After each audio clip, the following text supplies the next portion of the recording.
नमस्कार मित्र हो, मी कवयित्री लेखिका अर्चना सुतार पाचवड। सर्वप्रथम गप्पा जगाच्या कविता अर्चनाच्या या माझ्या यूट्यूब चॅनेलवर आपणा सर्वांचे सहर्ष स्वागत आहे। मित्र हो, आज आपण मी स्वतः लिहिलेली एक रचना आणि त्या रचनेचा सार, रचनेचा आशय आजच्या व्हिडिओच्या माध्यमातून आपण सर्वजण ऐकणार आहोत। ऐकण्या अगोदर आपण जर माझ्या चॅनेलवर नवीन असाल तर चॅनेलला सबस्क्राइब करा आणि कवितेचा आशय आणि कविता आवडलेस लाईक, कमेंट आणि शेअरही करा।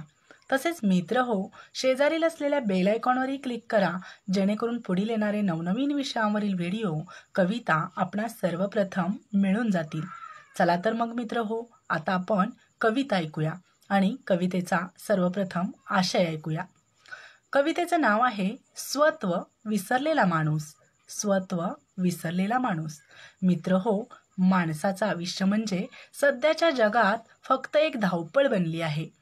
जीवन जगण्याच्या धडपडीमध्ये करिअर करण्याकडे, रोजच्या पोटापाण्याचे प्रश्न सोडविताना माणूस मात्र स्वतःलाच विसरत चालला आहे।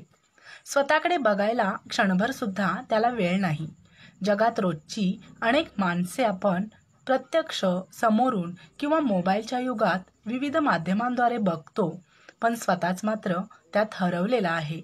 आणि सुखासाठी अहोरात्र धडपडणारा माणूस सुख जरी वाट्याला आलं तरी कोणत्या ना कोणत्या कारणाने कणभर तरी मनातून, हृदयातून, शारीरिकदृष्ट्या, आर्थिकदृष्ट्या, कारण कोणतंही असो पण फाटलेलं आहे।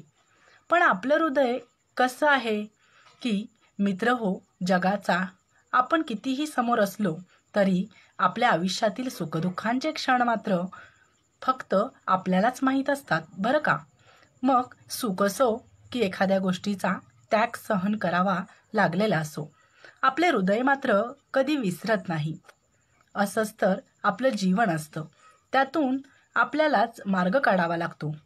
पण बदल जरी सृष्टीचा नियम असला तरी आपण आनंदी राहायचं सोडायचं नाही। अशाच आशयाची माझी कविता आता आपण ऐकूया। जगण्याच्या गोंधळात इथे हर एक स्वत्व विसरलेला। चेहरे किती, मुखवटे, पण स्वतःच हरवलेला। ओंजळीत सुख भरताना कणभर तरी फाटलेला। ओंजळीत सुख भरताना कणभर तरी फाटलेला। सुखाचा असो की त्यागाचा क्षण हृदयात मात्र साठलेला।